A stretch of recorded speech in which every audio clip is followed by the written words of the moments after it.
La mayoría de los pacientes que sufren estenosis mitral lo sufren como consecuencia de haber padecido fiebre reumática y 20 o 30 años después empiezan a aparecer síntomas relacionados con la alteración orgánica, en la que la válvula, como se aprecia en esta figura, adquiere un aspecto como engrosado, con dificultad en su apertura y con un velo anterior que se reconoce clásicamente con aspecto de palo de golf. Esto produce una dificultad al paso de sangre de aurícula izquierda a ventrículo izquierdo, es decir, un gradiente de presión que disminuye el llenado ventricular y por tanto dificulta el gasto cardíaco, pero como principal consecuencia un aumento en la presión auricular izquierda que da lugar a congestión pulmonar y por tanto datos de insuficiencia cardíaca izquierda, es decir, disnea, ortopnea, disnea paroxística nocturna, con el paso del tiempo hipertensión pulmonar y finalmente incluso atravesando el filtro pulmonar datos de fallo del corazón derecho. Por otra parte, el aumento de presión de aurícula izquierda lleva a su dilatación que facilita las arritmias auriculares y las embolias por el remansamiento de sangre en la aurícula izquierda, especialmente en la orejuela izquierda. La hemoptisis es un proceso relativamente frecuente en estos pacientes, consecuencia del aumento de la presión dentro de las venas pulmonares por la estenosis mitral. En los pacientes con estenosis mitral tenemos característicamente un soplo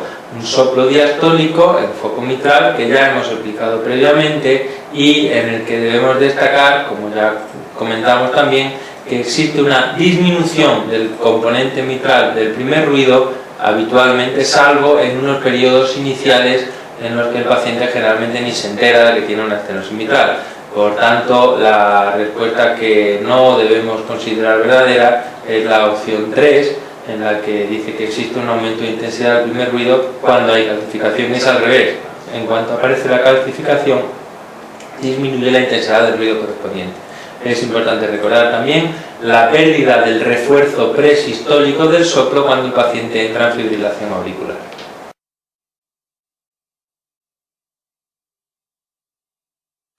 El síndrome del prolapso de válvula mitral es generalmente idiopático, afecta sobre todo a mujeres jóvenes, a veces hay herencia en más de un caso familiar y está descrito que en algunos pacientes con el paso del tiempo produce el desarrollo de insuficiencia mitral progresiva que acaba necesitando cirugía. Es raro, pero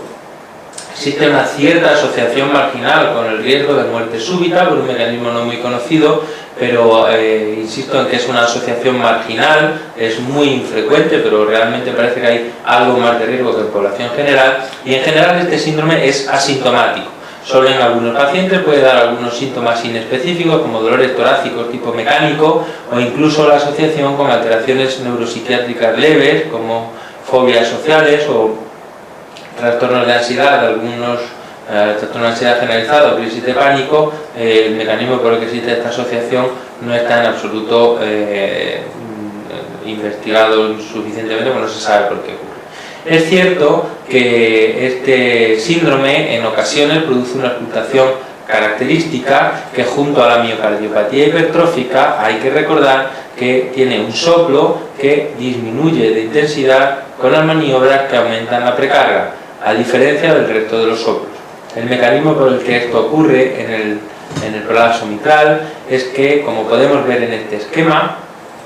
cuando un paciente tiene un prolapso mitral, durante la sístole, en el momento en el que avanza la sístole y se vacía el ventrículo, al hacerse más pequeño la cavidad ventricular, los músculos papilares se aproximan al plano de coaptación de la válvula mitral. Las cuerdas tendíneas dan un poquito más de sí y en estos pacientes se produce un prolapso de los velos mitrales hacia la aurícula. Una vez que el prolapso es suficientemente intenso, se produce la eversión de los velos hacia la aurícula, provocando un ruido, generalmente un clic o un chasquido, que se sigue de un pequeño soplo como una insuficiencia mitral en lo que reste de sístole. Por eso el soplo también se denomina el síndrome del click murmur, porque murmur es soplo en inglés, porque la auscultación característica es esa, un clic o chasquido seguido de un pequeño soplo en medio de la sístole. Cuando realizamos en alguien con prolapso mitral una maniobra que aumenta mucho la precarga, vamos a tardar muchísimo más tiempo de la sístole en alcanzar una posición tal de los papilares que permita la versión de los velos. Luego vamos a tardar más tiempo en oír el chasquido y el soplo va a ser más corto. Mientras que una maniobra que disminuya la precarga acerca a los papilares al plano de captación mitral y va a permitir, por tanto, que el clic sea adelante, se oiga antes y que el soplo sea más largo. Por lo tanto, la respuesta a la precarga es al contrario de la mayoría de los soplos, como ocurría, insisto, en la microcardiopatía hipertrófica obstructiva.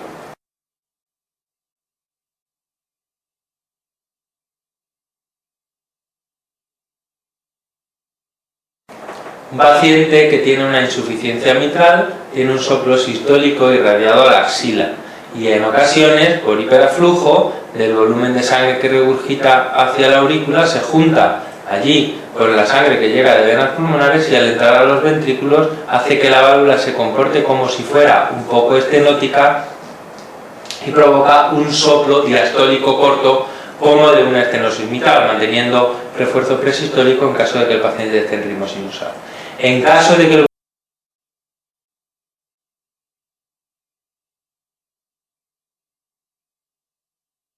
volumen regurgitante sea muy marcado, vamos a tener incluso en ocasiones la posibilidad de oír un tercer ruido, que lo que nos indicaría es que el volumen de sangre que ha regurgitado es exageradamente alto. Por tanto, ese sería el marcador de que se trata de una insuficiencia mitral grave.